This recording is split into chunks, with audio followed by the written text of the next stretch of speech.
BJP सरकार को लेकर अखिलेश यादव ने की कैसी भविष्यवाणी? क्यों कहा देश में बीजेपी के सिर्फ 399 दिन? लोकतंत्र में सम्मान मिलना चाहिए, वो सरकार सम्मान नहीं दे पा रही। समय समय पर रुकावट कैसे पैदा हो, नेताओं को कैसे परेशान किया जाए, उनके खिलाफ क्या साजिश की जाए, उनके विपक्ष के लोग जो उनके सामने खड़े होकर के सवाल पूछते हैं, उनको किस षड्यंत्र से उनको दबाया जाए, उनकी छवि कैसे खराब की जाए, ये भारतीय जनता पार्टी की सोची समझी सी रणनीति के तहत काम कर रहे हैं।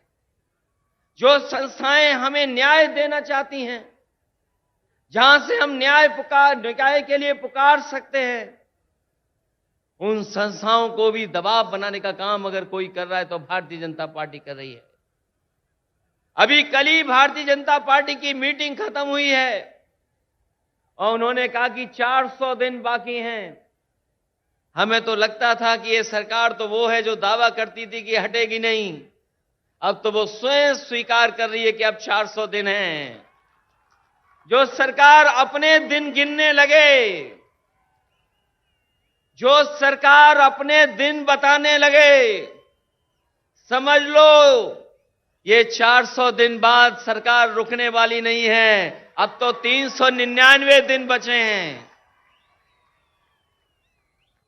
और जैसा कि भारतीय जनता पार्टी का समय समय पर जो बुनियादी मुद्दे हैं कि महंगाई कैसे कम हो, बेरोजगारी कैसे कम हो, हमारे लोग जो भारत छोड़ करके चले जा रहे हैं, कुछ लोग तो अपनी खुशहाली के लिए जा रहे हैं, लेकिन बड़ी संख्या में लाखों लोग ऐसे हैं जो धन दौलत उनके पास है, वो इस देश में रहना नहीं चाहते क्योंकि ये सरकार उनको रहना नहीं देना चाहती। इनके पास बुनियादी ठोस मुद्दे जो किसान की जरूरत के वो नहीं पूरे कर रहे हैं। आपको सबको याद होगा, यही बीजेपी के लोगों ने कहा कि हम किसानों की आय 2022 तक दोगुनी कर देंगे, किसान की आमदनी दुगनी हो जाएगी।